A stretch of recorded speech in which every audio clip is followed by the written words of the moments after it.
Como 4 clubes muito diferentes que passaram por dificuldades conseguiram se transformar nos maiores do estado?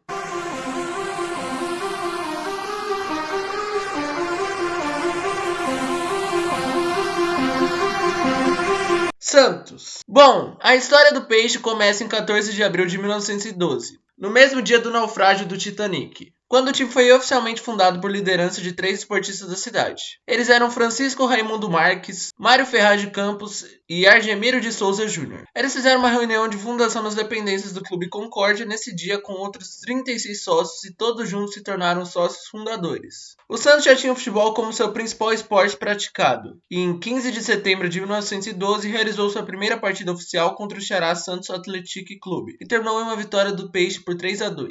Inicialmente, as cores do clube eram azul, branco e dourado e tinha um escudo bem diferente do atual. Mas já em 1913, o time se tornou alvinegro e mudou o escudo. Na época, o seu nome era Santos Futebol Clube e não Santos Futebol Clube. Tudo isso por conta da influência inglesa no início da prática do futebol. No início de 1913, o Santos disputou o campeonato estadual. Ela foi a primeira competição oficial jogada pelo clube, mas logo na estreia, que aconteceu no dia 1º de junho, contra o Germânia, o time da Baixada Santista perdeu por 8-1. O time sofreu no início, já que os principais rivais do estado eram da capital, e tinham até mais estrutura e mídia como acontece nos dias de hoje. Também era preciso fazer viagens constantemente que desgastavam jogadores e que claramente eram uma desvantagem. Em 1916, a Vila Belmiro foi inaugurada e se tornaria a casa histórica do Santos, mesmo com sua pequena capacidade. O time conquistaria seu primeiro grande título em 1935, quando ganhou o Paulista. Apesar das dificuldades iniciais, o Peixe se tornou sem dúvidas um dos maiores times do país, muito pela década dourada de 1960 com o time de Pelé. São Paulo. Bom, a história do tricolor começa em 1930, quando dirigentes do paulistano, que eram um dos principais times da época, se uniram com outros políticos da Associação Atlética das Palmeiras. Isso aconteceu porque o paulistano desistiu de continuar com a prática do futebol, e a Liga dos Amadores de Futebol, LAF, que ele jogava acabou.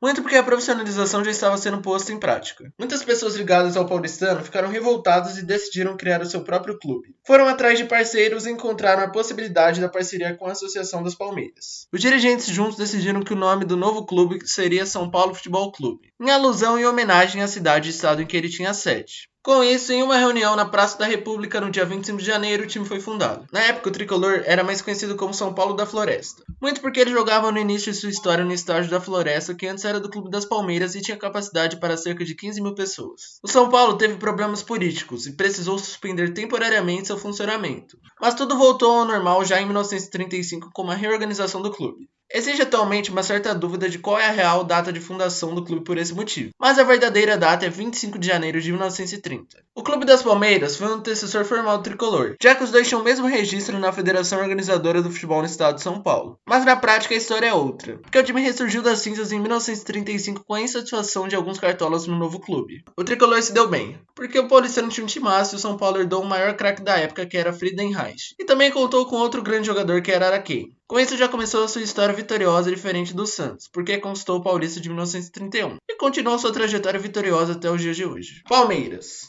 Bom, a história do porco começa em 1914, quando entusiastas por futebol, que eram em maior parte moradores do Brás e muitos funcionários das indústrias Matarazzo, se empolgaram com excursões de times italianos como o Torino no Brasil naquele ano. Os imigrantes e descendentes italianos não tinham um clube exclusivo de futebol que representava sua cultura e valores, existindo um vazio que só foi preenchido com o Palmeiras. No dia 26 de agosto, o Verdão foi fundado em uma reunião na atual Praça da Sé. Estavam presentes 45 pessoas que eram italianos, brasileiros, portugueses ou espanhóis. Mas na época o Palmeiras foi fundado com outro nome. O time era chamado de Palestra Itália, que significa algo como escola ou academia onde se pratica atividades físicas. O clube contou com vários investidores no início, que permitiram sua criação e consolidação. Vários outros times de origem italiana não engrenaram, por isso Palestra tomou todo o cuidado possível para não entrar nessa lista. As duas principais ações foram treinar alguns meses e realizar avaliações antes de sua estreia oficial, para já chegar com os 2 pés na porta e não ter torcedores abandonando o time. Isso acabou funcionando, porque na estreia no dia 24 de janeiro de 1915, o Verdão ganhou do Savoia por 2-0 em um amistoso. O Palmeiras deu muito azar, porque a Itália entrou na Primeira Guerra Mundial em 1915 e com isso vários sócios e jogadores abandonaram o clube para defender sua nação. Mas o time se reestruturou rapidamente e ganhou o Paulistão de 1920 contra o poderoso Paulistano. No dia 27 de abril de 1920, o clube de italianos comprou o campo de futebol e a grande parte do terreno do Parque Antártica por 500 contos de réis, equivalente a apenas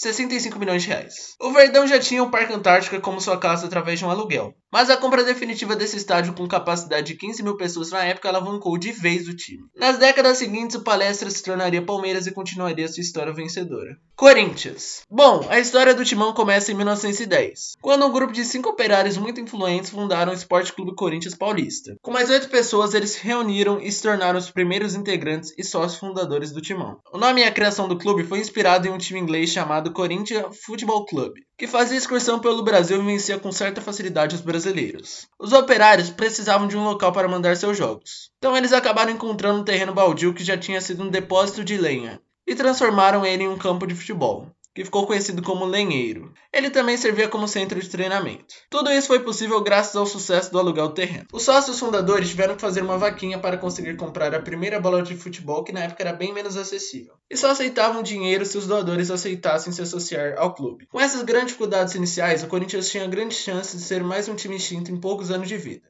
Mas não foi o que aconteceu. E logo depois de 9 dias de sua criação, jogou sua primeira partida contra o time varziano do União da Lapa e perdeu por 1-0. O Corinthians era um time varziano por ser um time do povo e da classe baixa, e por isso não podia jogar em campeonatos oficiais porque o futebol ainda era dominado pelos ricos. Mas em 1913, o clube passou por uma espécie de seletiva de times varzianos que poderiam jogar o Paulistão, e já foi campeão no ano seguinte contra as equipes endinheiradas. O Corinthians já era o time do povo nessa época, tendo como líderes trabalhadores como grande parte da população. O clube não tinha uma estrutura e dinheiro como São Paulo e Palmeiras, mas mesmo assim conseguiu se sustentar e popularizar, tendo a maior torcida do estado. Os 4 grandes de São Paulo se beneficiaram muito de sua localização, que se desenvolveu muito rapidamente em comparação aos outros estados. Mas isso não tira o mérito deles. O Santos conseguiu se tornar um gigante mesmo não estando na capital e tendo menos público em seus jogos. O São Paulo conseguiu vencer problemas políticos e já nasceu vitorioso. O Palmeiras conseguiu ser o representante de uma nação que passava pelos horrores da guerra e deu motivo para essas pessoas viverem. E o Corinthians conseguiu derrubar o status da elitização do futebol. Todos são gigantes, e sem qualquer um deles o futebol brasileiro não seria o mesmo. Bom, meu nome é Matheus, se você gostou do vídeo eu peço humildemente seu like, faz toda a diferença da recomendação do vídeo. O YouTube entende que o vídeo é bom através da quantidade de likes, então se você quer ver esse conteúdo mais vezes aqui nesse canal, eu peço humildemente o like para tornar possível realmente esse conteúdo. Os comentários também são muito úteis porque eles dão uma ideia em qual direcionamento eu tenho que seguir com o canal, em qual assunto, então eu peço que você deixe a sua sugestão de vídeo, sua sugestão de melhoria, uma crítica construtiva. Também não se esqueça de se inscrever e ativar o sininho para não perder nenhum vídeo no canal. E é isso. Tchau e até logo.